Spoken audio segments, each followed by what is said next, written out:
그러니까 빚으로 빚을 지금 갚는 거예요. 빚을 내 가지고 이자를 갚는 거예요. 그러니까 얼마나 이렇게 어처구니 없는 상황입니까? 지금 이렇게 일본 재정은 거의 지금 거덜나 있는 상황이에요. 일본 정치권이 뭐 자민당뿐만 아니라 야당 모두 포함해서 얼마나 이 재정에 대해서 터무니없이 이렇게 무책임하게 남발을 해왔는가 하는 것을 그제 와서는 이거 이러지도 못하고 저러지도 못하고 아베노믹스를 추진하게 된 배경도 재정이 이미 오래전부터 이런 상황이었기 때문에 일본은행한테 돈 찍고 금리 내려라고 하는 수밖에 없는 거예요, 방법이. 근데 그것이 해결책이었느냐? 전혀 이렇게 일본 실물 경제의 어떤 구조개혁하고는 거리가 먼 거다라는 거예요. 일본이 이미 이제 초고령 사회가 돼가지고 이렇게 사회보장 지출이 계속 늘어나는 상황이고 이제 저출산으로 젊은 세대는 계속 줄어드는데 일본 젊은이들 입장에서 보면은 이런 걸 받아들일 수 있을까요? 세금을 늘린다? 가만히 있겠습니까? 그러니까 자민당에 참패할 수밖에 없어요. 자민당의 참패는 그 대세라고 봐야 되겠죠.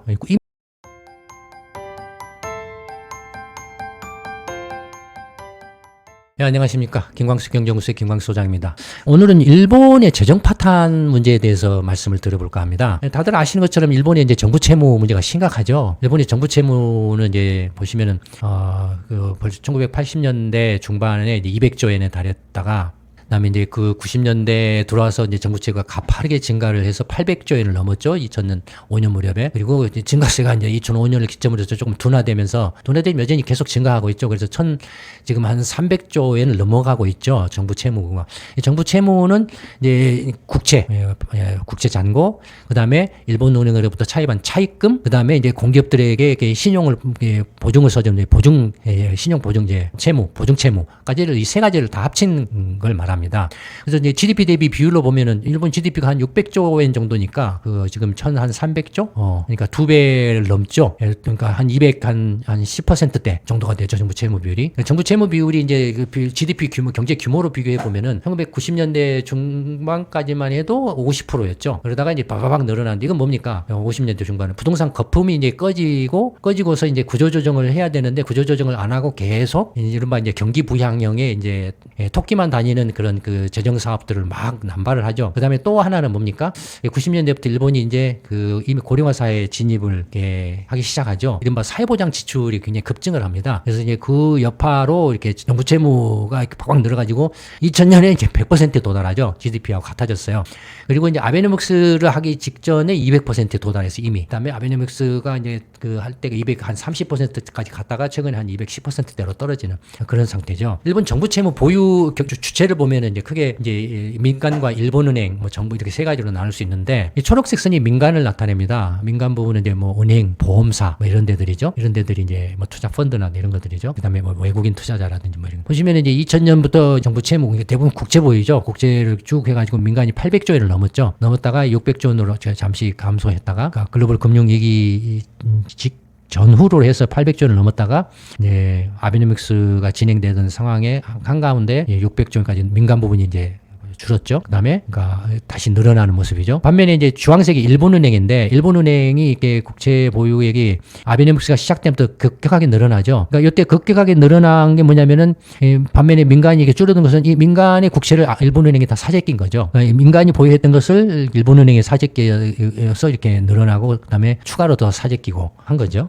그래서 일본은행이 보유한 게 600조엔에 달해요. 거의 GDP 규모하고 똑같은 정도로 어마어마하죠. 일본은행이 지금 이 일본 국채를 보유하고 있는 게 그러니까 거의 지금 이제 일본은행은 일본 정부의 재정 근거예요. 문제는 뭐냐면은 2022년부터 이제 탈아베노믹스가 거론되고 2023년부터 본격적으로 이제 금리 정상화를 추진하기 시작하면서 금리가 올라가기 시작했잖아요. 근데 그렇게 금리가 올라가면서 문제가 뭐냐면은 당연히 그 정부 채무가 어마어마한 가운데 금리가 올라가면 정부 채무 이자도 폭증을 하겠죠. 그 이자가 폭증한다는 게 지금 이제 문제예요. 어느 정도 이자가 폭증을 하느냐를 한번 살펴보면은 국채 원금 상환하고 이자 상환 규모를 보면은 이게 이제 이게 노란색 선이 원금 상환이고 이제 파란색 선이 하늘색 선이 이제 이자 상환이에요. 이 두 개를 합친 게 이제 분홍색 선이죠. 원금하고 이자 상환이.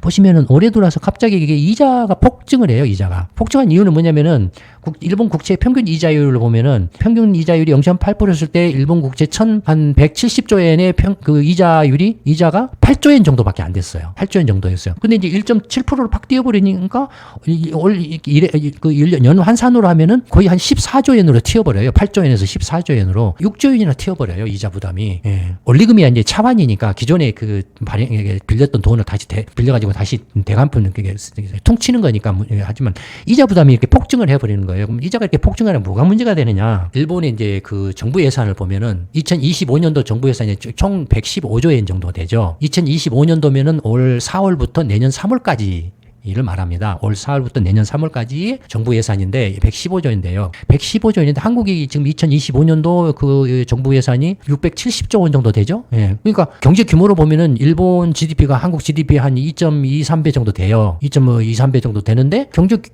예산 규모로 보면은 한국 한 1.8배 정도밖에 안 돼요. 그러니까 일본 정부 예산이 상대적으로 한국에 비하면은 작은 편이라는 거죠. 115조엔을 이제 어디다 쓰느냐? 세출이죠. 어디다 쓰느냐 하면은 가장 많이 쓰는 데가 38조 엔, 사회보장이죠. 연금이라든지 건강 의료보험이라든지 간병비라든지 이런 거 있잖아요. 사회보장이 38조 엔 제일 많고 총 예산으로 보면 33%를 차지하고 있죠. 총 예산 대비로 치면은 가장 게 많고 그다음에 이제 뭐 이렇게 뭐 교부금 지방에 나눠주는 거 방위비가 이제 9조 엔 뭐 이런 정도 이제 8조 엔이니까 일본 GDP가 600조라고 치면은 한 이렇게 2%가 안 되죠.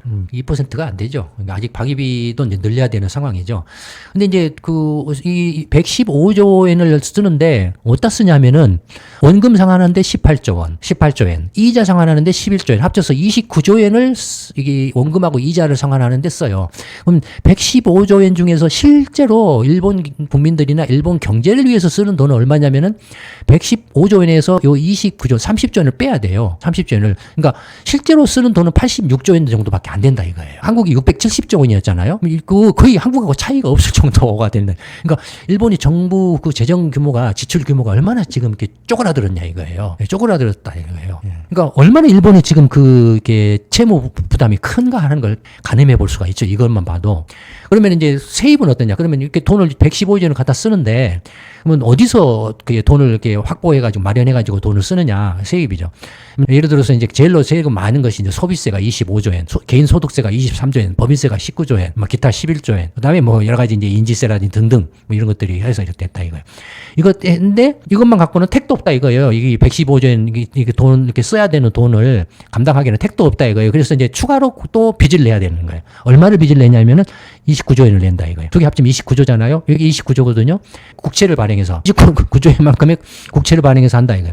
29조 엔의 국채를 발행하는데 그 중에 18조 엔은 원금 상환. 이건 서로 퉁치는 거죠. 쌤쌤이죠. 나머지 11조 엔은 이자. 그러니까 빚으로 빚을 지금 갚는 거예요. 빚을 내 가지고 이자를 갚는 거예요. 그러니까 얼마나 이렇게 어처구니없는 상황입니까? 그러니까 근데 이제 이게 지금 올해 이렇다 이거예요. 올해 금리가 지금 평균 금리가 0.8%인데 내년에는 어떻게 되겠습니까? 아까 앞에서 지금 이 평균 금리가 0.8%에서 1.7%까지 올랐다 그랬잖아요.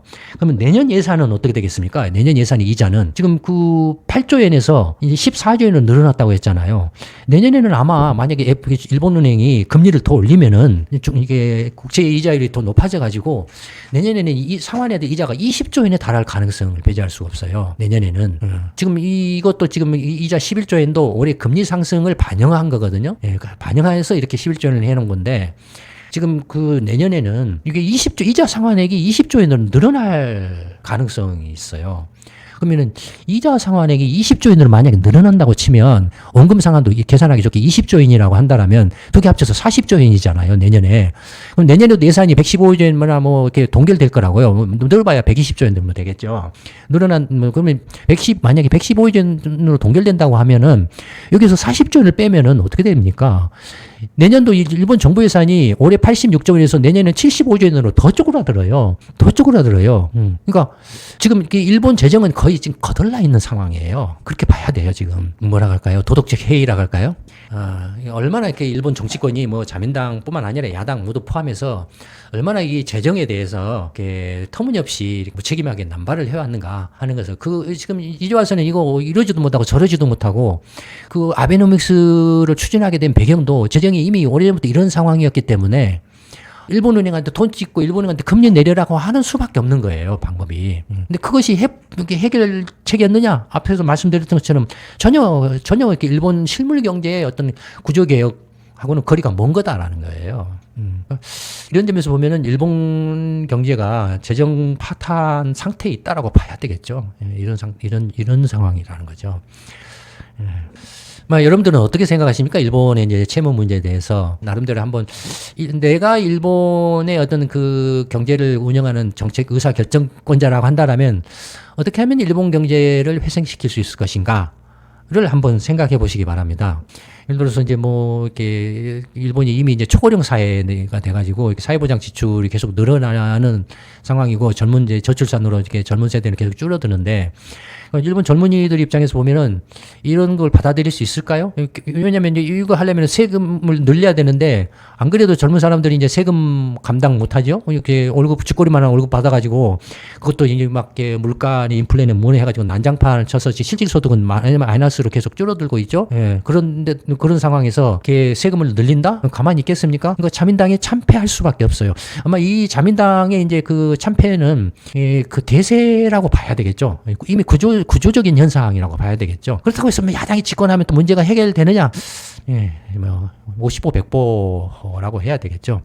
젊은 세대들 입장에서 보면은, 얼마나 이제 일본 정치권이나 정부 관료들이 엉터리 정책을 하고 있는가를 알 수 있냐면은, 지금 이제 아까도 말씀드렸던 것처럼, 이 앞전 동영상에서 말씀드렸던 것처럼, 일본은행이 팬데믹 이후에 인플레가 폭등했음에도 불구하고, 인플레를 억제하기 위한 어떤 그 금융 정책을 펴한 게 아니라 경기부양 경기부양을 중심 위주로 하는 금융 정책을 하고 지금도 그런 정책을 유지를 하고 있다 그랬죠. 근데 일본 젊은 사람들은 어떻습니까? 이제 물가는 폭등했고 월급은 이렇게 오른다 했지만은 올라도 실질 임금은 마이너스고 그런데다가 이렇게 세금 늘린다 어쩐다 하고 있죠. 거기다가 또 어떻습니까? 한국 우리를 앞질렀어. 인당 GDP도 그렇고, 집값도 그렇고, 최저임금도 그렇고, 전부 임금도 그렇고, 한국이 일본을 앞질렀어? 야, 우리가 그거 그냥 자존심 있지. 감히 우리가 그걸 그냥 보고 있을 수는 없잖아. 우리도 집값 막 올리자.